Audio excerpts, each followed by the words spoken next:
दोस्तों आज हम बात करेंगे हिंदी माध्यम का जो रिजल्ट रहा है उस पर थोड़ी सी मार्मिक चर्चा की जाए कि आखिरकार जो रिजल्ट परिणाम आया है वो क्या सही आया है या उसमें कहाँ कमी रही। साथ ही आपको बता दूं, जैसा कि आपको जानकारी है कि 10 से 15 सिलेक्शन हुए हैं हिंदी मीडियम से ज़्यादा 15 सिलेक्शन हुए हैं। तो रिजल्ट कैसा रहा, रिजल्ट आप सबको पता है कैसा रहा है। उस पर चर्चा करने से अच्छा है कि मुद्दे पे चर्चा की जाए और वास्तविकता में इसका क्या समाधान है, वास्तविकता में इस पर चर्चा की जाए। देखिए, रिजल्ट की बात करें तो 10 से 15 पूरी टोटल बात करें 10 से 15 सिलेक्शन हुए। पहली बात, टॉप 100 में एक भी व्यक्ति नहीं है, कोई भी हिंदी मीडियम का व्यक्ति नहीं है। अब कितनी दुर्भाग्य की बात है कि जिस देश में 70% से अधिक लोग हिंदी बोलते हो, उस देश में सिर्फ कितने सिलेक्शन हो रहे हैं, 10 से 15 सिलेक्शन, यानी 0.1% भी सिलेक्शन नहीं हो रहे। दोस्तों कितने हमारे लिए कितना अचंभित कर देता है जब ये सोचते हैं। और जो हिंदी मीडियम का लड़का तैयारी कर रहा है उसके अंदर एक डर भर जाता है कि आखिरकार हो क्या रहा है। और इवन एक बात सोचिए, आप जनरल का कोई व्यक्ति है और हिंदी मीडियम से तैयारी कर रहा है तो उसके अंदर कितना भय होगा कि टॉप 100 में, क्योंकि अगर आपको IAS प्रॉपर बनना है तो आपको टॉप 100 में रैंक लेके आना है। और उसकी रैंक कैसे आ सकती है, क्योंकि पिछले कई सालों से टॉप 100 में कोई रैंक नहीं आ रही है, पहली बात। दूसरी बात, आप देखेंगे इंग्लिश मीडियम, जो पूरे भारत में 2% भी लोग नहीं है इंग्लिश बोलने वाले, उनका रिजल्ट 99%। आप इस आंकड़े से क्या जान रहे हैं, एलीट वर्ग जो है, एलीट वर्ग पूरी तरह से UPSC पर कब्जा कर चुका है। पूरी तरह एलीट वर्ग के लोग, जो उच्च वर्ग के लोग हैं, उन्हीं लोगों के सिलेक्शन हो रहे हैं। तो भैया हिंदी मीडियम से पढ़ने में ये कोई अपराध कर दिया, तो कितना अचंभित कर देता है, इस बात को सोचिए आप। अब ये तो रही मामला जो मेन मुद्दा है। दूसरी बात, इस वीडियो में ये चर्चा की जाएगी कि प्री में कहाँ समस्या है। इसमें देखेंगे कहाँ स्टूडेंट से समस्या हो रही है, कहाँ इंस्टीट्यूट समस्या कर रहे हैं जो अपने संस्था हैं, और कहाँ UPSC, कैसे UPSC आपको UPSC में घुसने से पीछे से हाथ पकड़ के आपको बाहर कर देता है। इस बात पे आज मेनली फोकस रहेगा चर्चा का। दूसरी बात फिर मैं मेंस में बताऊंगा कि मेंस में यही स्थिति कैसे गड़बड़ हो रही है, और फिर उसके बाद मैं इंटरव्यू पे बात करूंगा कि इंटरव्यू में कहाँ चर्चा गड़बड़ हो रही है। दोस्तों तो ये सारे पॉइंटों पे आज बात की जाएगी, तो आप वीडियो स्किप नहीं करना है। मैं एक एक पॉइंट को अच्छे से समझाऊंगा आपको कि कहाँ कैसे कहाँ धोखेबाजी हो रही है और क्या इसका समाधान है। क्योंकि कई दोस्त सोचते हैं, कई लोग सोच रहे हैं कि भैया इसका कोई समाधान तो है नहीं, और जो हो नहीं सकता उसके बारे में क्या सोचें। हाँ ठीक है, ये शब्द भी ठीक है, क्योंकि तैयारी के लिए एक मोटिवेट बना रहता है। लेकिन दोस्तों मैं आपको बता दूँ, वर्तमान में अगर कई लोग कह रहे हैं कि वो नहीं है, मटेरियल नहीं है और हिंदी माध्यम के लोग पढ़ते नहीं है, तो ये बहुत बड़ा भ्रम है ये। और ये जानबूझ के ऐसा प्रोपोगेंडा फैलाया गया है ताकि हिंदी मीडियम के लोग शांत रहें और चुपचाप 5-6 साल जब तैयारी कर लें, उसके बाद कोई अदर जॉब पकड़ के अपना रास्ता नाप लें। देखिए दोस्तों, मैं आपको एक सच्चाई बताऊँ, मैं स्वयं 2015 और मेरे साथ कई लड़के हैं, 4 से 5 लड़के तो ऐसे हैं जो इंटरव्यू दे चुके UPSC का। इस सारे लोग, जब हमने बात की, इस पर चर्चा की, तो इसमें जो पॉइंट निकल के आया कि कहाँ गलती हो रही है, उस गलती पे आज अगर देखेंगे तो उस पर चर्चा करेंगे। तो आज अगर लोगों की बात करें तो बहुत अच्छा पढ़ रहे हैं, बहुत अच्छा करने की कोशिश कर रहे हैं लोग। दूसरी बात, संस्थाओं की बात करें तो हिंदी मीडियम की अब कई संस्थाएं ऐसी हो गई हैं जो इंग्लिश मीडियम की कई संस्थाओं से ऊपर चली गई हैं, यानी कम से कम इंग्लिश मीडियम की संस्थाओं के बराबर समान स्तर कर दिया गया है। बेस्ट टीचर अवेलेबल है हिंदी के, लेकिन सिलेक्शन फिर भी ना होना, इस कारण पर आज चर्चा की जाएगी। दोस्तों मटेरियल मार्केट में इतना अच्छा उपलब्ध हो गया है कि आप उसके थ्रू UPSC क्लियर कर सकते हैं, लेकिन कहाँ हमारे साथ भेदभाव हो जाता है, इस बात पे चर्चा की जाएगी आज दोस्तों। तो इसमें पूरे मैटर पे चर्चा करूंगा। सबसे पहले हम चलते हैं, देखिए दोस्तों, आप सबसे पहले प्रीलिम्स की बात करते हैं। अगर प्री की बात की जाए तो प्री में सबको लगता है कि प्री में क्या है, टिकी तो लगाना, इसमें कहाँ आपके साथ भेदभाव कर दिया। देखिए, प्री में जो आपका कट ऑफ रहता है वो 96 से लेकर 100 के बीच में रहता है। ठीक, ये आप सबको पता होगा, जो तैयारी कर रहे हैं, जो नई स्टूडेंट देख रहे हैं, उनको मैं बता दूं कि आपका जो कट ऑफ रहता है 96 में, मार्क्स बता रहा हूँ।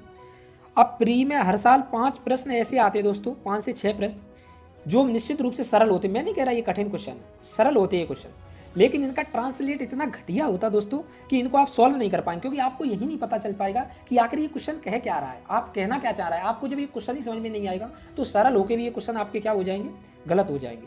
इसका मतलब 12 जो नंबर आपके थे कट ऑफ माइनस मार्किंग अगर इस पर जोड़ दिया जाए तो 15 नंबर का आपको सीधा सीधा नुकसान है। यानी इंग्लिश मीडियम के लिए ये कट ऑफ दिख रही है आपको 96, अगर हिंदी मीडियम के लड़के को करना है तो ये 5 क्वेश्चन तो उसके लिए इग्नोर ही हो गए पूरी तरह। अब बचे उसको 95 क्वेश्चन में से उसको कम से कम 50 से प्लस क्वेश्चन सही करने हैं दोस्तों। तो ये उसके लिए तो कट ऑफ लगभग 110 प्लस चली गई। तो ये एक बहुत बड़ा काम है, और इसके लिए क्या समाधान होगा, मैं समाधानों की चर्चा बाद में करूंगा दोस्तों, आप पूरी वीडियो देखिए। तो ये पहली समस्या प्रीलिम्स की, ये है मेन समस्या जो हिंदी मीडियम के लिए एक बैरियर का काम कर रही है, रोकने का काम कर रही है, ये समस्या है। दूसरी, मेंस की बात करते हैं। मेंस में आखिर कहाँ समस्या हो रही है हमारे साथ। मेंस की समस्या सबसे पहले यहाँ भी ट्रांसलेशन की हल्की सी समस्या, मैं नहीं कहूँगा ज़्यादा समस्या, यहाँ तो इंग्लिश का थोड़ा सा देख के रेफरेंस लेके लिख दिया जाएगा, लेकिन फिर भी समस्या। मैं एक आपको एग्जाम्पल बताता हूँ। उसमें एक क्वेश्चन लिखा था स्टील प्लांट। देखिए दोस्तों, स्टील प्लांट को मेंस में उसका जब वो उसको लिख रहे हैं तो उसको इस्पात पौधा लिख रहे हैं। आप देख रहे हैं इस्पात उद्योग को, जो इस्पात उद्योग है या इस्पात प्लांट है उसको वो इस्पात का पौधा लिख रहे हैं। तो आप सोच सकते हैं कि कितना घटिया ट्रांसलेशन हो रहा है यूपीएससी। पहली बात। दूसरी बात, आपकी जो कॉपी होती मेंस की, आपकी मेंस की कॉपी हिंदी का प्रोफेसर ना चेक करके इंग्लिश मीडियम के प्रोफेसर चेक करते। अब आप ये देखिए कि किसी भाषा का मूल्यांकन किसी व्यक्ति ने कोई कॉपी लिखी, उसका मूल्यांकन दूसरी लैंग्वेज का व्यक्ति कैसे कर सकता है। यानी आपके सामने इंग्लिश मीडियम की कॉपी आपके सामने रख दिया जाए, आपसे बोले कि इसकी मार्किंग कीजिए, और इतने बड़ा कंपटीशन जहां एक एक नंबर अगर कम हो जाए 10-10 रैंक नीचे चली जाती है, इतने बड़े कंपटीशन में आप किसका मूल्यांकन करवाना चाह रहे हैं और किससे मूल्यांकन करवा रहे हो। इंग्लिश मीडियम के प्रोफेसर चेक करेंगे, एक दो क्वेश्चन तो वो ध्यान से पढ़ने की कोशिश करेंगे, लेकिन उसके बाद क्या करेंगे, एवरेज मार्क्स देते जाएंगे। और एवरेज मार्क्स से दोस्तों यूपीएससी में पास नहीं होते। ये एवरेज मार्क्स का ही परिणाम है कि 7 से 8 सिलेक्शन या 15 सिलेक्शन हो रहे हैं। यही मेन प्रॉब्लम यहाँ पे आपके सामने हो जाती है। दूसरी बात है कि इसमें यहाँ समस्या हो जाती है कि तो इसका मतलब बहुत बड़ा है कि आप मूल्यांकन कैसे करवाओगे। तीसरी, इंटरव्यू की बात करते हैं। देखो तीनों पे बात करूंगा, मैं शॉर्ट चर्चा करने की कोशिश कर रहा हूँ ताकि ये जल्दी से चर्चा खत्म हो जाए। अब इंटरव्यू की बात करें तो इंटरव्यू पैनल में सबसे बड़ी समस्या जो हो रही है वो हो रही है कि अभी भी ये समस्या बनी हुई है कि कम से कम 1 से 2 सदस्य ऐसे बैठे रहते हैं पैनल में जिनको हिंदी आती नहीं है, जिनको हिंदी आती नहीं है दोस्तों। अब आपसे एक व्यक्ति कोई बात करता है कि भैया आपको इंग्लिश आती नहीं तो आप आईएएस के रूप में काम कैसे करेंगे। तो दोस्तों मेरे को तमिल नहीं आती, कन्नड़ नहीं आती, मलयालम नहीं आती, और वहाँ अगर मुझे वो स्टेट मिल गए तो मैं वहाँ उसके लिए तो मैं फिर से लैंग्वेज सीखूंगा ना। तो जब ऐसे सीखूंगा तो मैं उस समय इंग्लिश भी सीख लूँगा। तो ये सबसे बड़ी समस्या है। आप जवाब दे सकते हैं, बोर्ड इवन बोर्ड में भी आप ये बात बोल सकते हैं, ठीक है। तो लैंग्वेज का यहाँ क्यों आप लैंग्वेज के साथ भेदभाव कर रहे हैं दोस्तों, और हिंदी के साथ नहीं हर क्षेत्रीय भाषा के साथ ये समस्या है। तो अब जब बोर्ड वाले को इंग्लिश आती नहीं है तो वो कैसे आपका मूल्यांकन करेगा, वो इंग्लिश में बोलेगा तो आपको उतना नहीं, क्योंकि इतना टफेस्ट इंटरव्यू रहता है तो वहाँ कम से कम उतना सटीक उत्तर तो आप नहीं दे पाएंगे। तो ये मेन समस्या है। अब आप देखिए हिंदी मीडियम विद्यार्थी के साथ प्री से लेके मेंस तक इस तरह के बैरियर हर जगह लगा के रखे हैं कांटों के।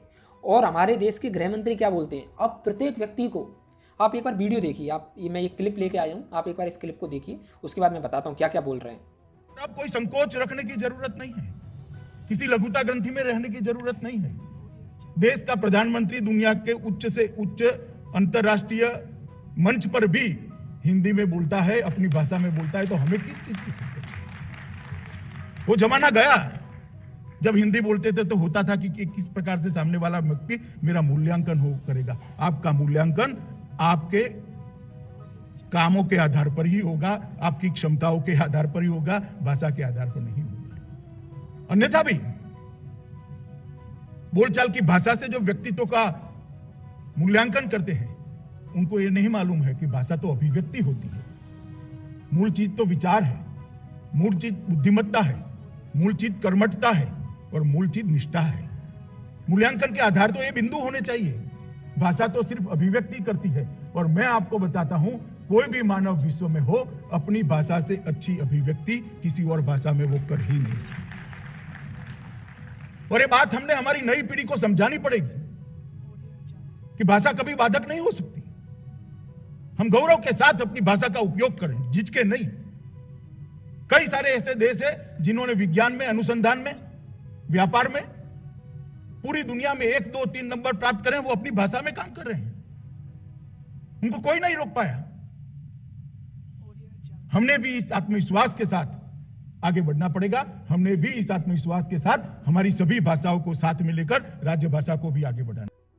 तो दोस्तों आपने ये क्लिप देख ली होगी, इसमें क्या बोल रहा है, संकोच करने की जरूरत नहीं है, आप हिंदी बोलिए। आपके प्रधानमंत्री हर जगह बोल रहे हैं, बहुत अच्छी बात है प्रधानमंत्री बोल रहे हैं, लेकिन देश में तो कुछ ऐसा उद्धार कर दीजिए ताकि हिंदी को पढ़ने के लिए और हिंदी मीडियम आगे बढ़ने की कोशिश करें, पहली बात। दूसरी बात बोल रहे हैं कि आपका मूल्यांकन भाषा के आधार पर ना हो कि काम के आधार पर होगा, क्षमता के आधार पर होगा। तो भाई हम तो यही चाहते हैं ना कि काम के आधार पर, क्षमता के आधार पर हो। तो हमारी मांग है कम से कम पूरी की जाए आपको। और साथ में एक शब्द उन्होंने बोला है कि नई पीढ़ी को ये बात समझानी पड़ेगी कि भाषा कभी भी बाधक नहीं है, भाषा तो अभिव्यक्ति का साधन है।